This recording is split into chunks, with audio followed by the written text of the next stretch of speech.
How much will Civilization 6 cost on the Xbox One and PlayStation 4? And how much will the DLC bundle of Rise and Fall and Gathering Storm cost on all three console platforms? Today we are going to look to answer those questions. We've got lots of information to dive into as well, and I think it could be slightly controversial again for Switch owners.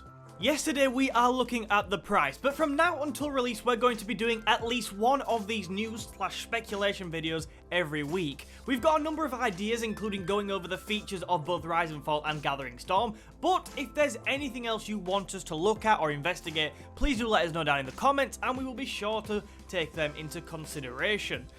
So if you want to keep up to date with the Civilization 6 console news, please do remember to hit that like button, that really does help us out, and most importantly, consider subscribing so you don't miss any news. So before we talk about the exact amounts the game and the DLC will cost, and my opinion on it and what I think and what you get for your money, we need to quickly note something. So although I've covered the UK bases here pretty accurately, well very accurately, if you are in the US or the European Union or wherever else you are in the world, the best way to get what prices you can pay for this game are by a quick search on the internet. If you're on Xbox, search the Xbox store. If you're on PlayStation, search the PlayStation store from whatever country you're in, because when you're in the UK, it's easy to search UK websites, but it's slightly more challenging to search European or American websites. So the first thing we are going to talk about is the pricing of the main game, and we're going to do that for PlayStation, Xbox, and the Nintendo Switch. Please note that these games are sold at different prices in different places. I don't know why, but you know, on Amazon you get it for one price, on the Xbox or PlayStation store you'll get it for another price probably. So these are just rough figures. So in the UK, on the PlayStation 4 and Xbox, you'll be paying around £40, $39.99 if you buy the game off Amazon. Now I think it might be slightly more on the stores, but it's around the £40 mark. In the US, it's about $60, and right now, I think the best place you can buy it is from sort of the French Amazon page, because I went on there to try and get a rough impression of how much it would cost me in euros, and it's going for €40. Now if you look at the exchange rates and things, €40 is a really good price to pay for this game on PlayStation and Xbox. It is down from 50, so it may go back up to 50, but on the French Amazon page, when I had a look, today on Friday the 25th, you could get it for €40. Just as a point of comparison, the Switch version of the game, which has been out just under a year, is now selling for about £35 in the UK, $30 in the US, which I think is good value, and on the French Amazon page, it's actually just as much to pay for the Xbox One and PS4 versions as it is for the Switch version, which is still at €40, although that's not a price cut, that is a standard €40 price. So what do I think to the pricing of these games on the Xbox One and PS4 basically? Well, the first thing I'd say is it depends where you are in the world. Obviously, some of us in the world are getting a better deal than others with this game, depending on exchange rates and things like that. However, for this bit, we're going to focus on the UK price of about £40 on Amazon and £45 on the Microsoft website, for example, and we're just going to talk about its features and things like that. So, considering the pricing is about £40, there's two different arguments. Now, I understand both, but there's one I'm pretty much firmly on the side of. So the first one, which I'm not so keen on, and which I do understand, but I think there's a bigger picture, is that this game has been out on the PC for a number of years now, so why do we have to go and pay something like £40 to £45 for a port of it, when you could just go on the PC and buy it for a real cut price than that? Now I understand what you're saying with that, but this game was never going to be released for about £15 on the Xbox or £20. I can understand frustrations, and if you are one of those people that don't want to pay, you know, the sort of top price with this, then you can always wait for a sale. I understand that could be frustrating, but the side I come from is you've got to think what game you're getting on the platform, because on Switch and now on Xbox and PlayStation 4, this game is probably going to be one of the best strategy experiences available on those platforms.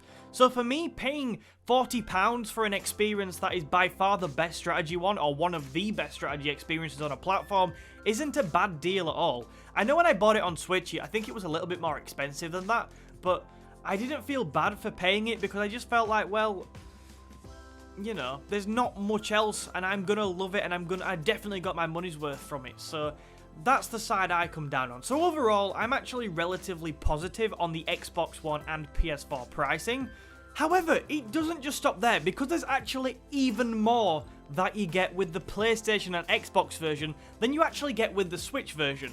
Now this might get slightly confusing, so if you've got any comments about what you actually get, please do leave them in the comments and I will try and clear things up. But here we go.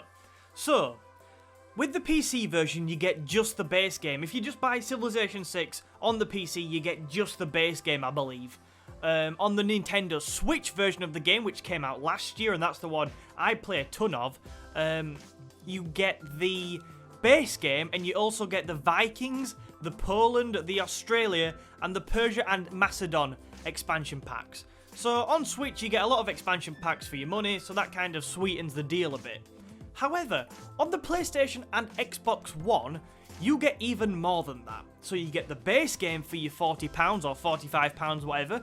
So you get the base game, you get the Vikings expansion pack, you get the Poland expansion pack, you get the Australia expansion pack, and you get the Persia and Macedon expansion pack too.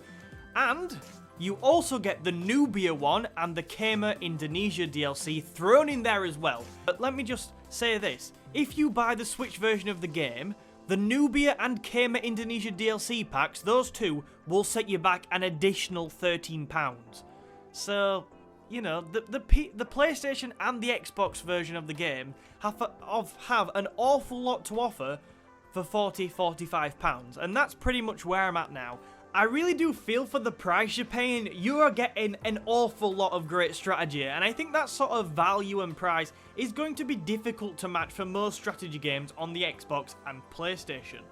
Another thing I very quickly want to mention, because we have a lot of Civilization 6 Switch subscribers on the channel, is how do you feel, Switch people? You know, we paid a little bit more for the game, I'd say, and got no proper online multiplayer and less DLC. I mean, I'm not that bothered because I just love Civilization 6 on Switch for what it is, but it'd be interesting to hear what everybody else thinks. I don't think it's that bad, I still think it's good value, but I just sort of wish we'd have got these sort of things. So now we've talked about the pricing of the base game, let's go ahead and talk about the pricing of the DLC bundle, which is both Rise and Fall and Gathering Storm for all three consoles. So, on the PlayStation 4, you can get the bundle for £33 on the PlayStation Store. So, well, it's $32.99, which is basically £33, obviously. I think it's about $49.99 in the US. And I think, although I haven't got particular confirmation of this, like I said, please go ahead and check it out by searching the Microsoft Store in whatever country you are in Europe. But I believe it'll be about 35 to 40 euros in and around Europe. Now that's basically off the presumption that if you look at the exchange rate, it's about €1.15 for every pound, so it'll be about 35 to 40 euros. That's exactly the same on the Xbox, £33, about 35 to 40 euros and $50. So on the PS4 and Xbox, things are very similar. Now, although we don't actually have proper confirmation on the Nintendo Switch for some reason at this point, of the price, there's no reason to expect it will be any different. I'd expect, again, £33 on the Switch, $50, or about 35 to 40 euros. Now, the reason I'd expect it to be the same on the Switch is because it's a digital download. The DLC is available exclusively in a digital format. There's no reason to think they'd charge us more, but if we do get more information on that, I will probably update you either in an update video like this, or if it's interesting information, maybe they charge us less, maybe they charge us more on Switch, then I'll create its own video. What do I think about the pricing of the expansions? Now, again, there's two ways to think of this. One, they are ports. They are old. And you know what? It's only expansions. So why are they charging nearly the price of the full game for the expansions? However, I don't think like that. If you've played Civilization 6, I mean, I've owned the expansions on PC, so I know how big they are and I know how much they add to the game. So paying £33 for two brilliant expansions is great. A while ago I created a video saying I expected them to release sort of one at a time, but to put them, and I said, if they put them in a bundle and cut the price a bit, that'd be brilliant. And that's exactly what they've done. So I think £33 for the pricing is fine. What do you think though for the pricing of the base game and the DLC for Civilization 6 on consoles? As I said, you know, you don't have to buy it all at once, and you could even wait for a sale or something like that to pick the game or the DLC up. Hopefully it'd come down a little bit in price for you. I'm interested to hear all of your opinions, no matter what side you're on. Do you think it's too expensive, or are you very happy to pay that and think it's fair? Make sure you let me know down in the comments. Next week, I'm not sure what we'll be looking at. There are a few more controls we need to talk about and things like that. But if there's anything you want us to focus on, then yeah, let us know. We will preview the expansions before they release on November the 22nd. Anyway, thank you so much for watching. Remember to hit that like button if you have enjoyed and want to see more updates like this. And also subscribe to keep up to date with the Civilization 6 console news. Yeah, thanks for watching, and I will see you next week for another update.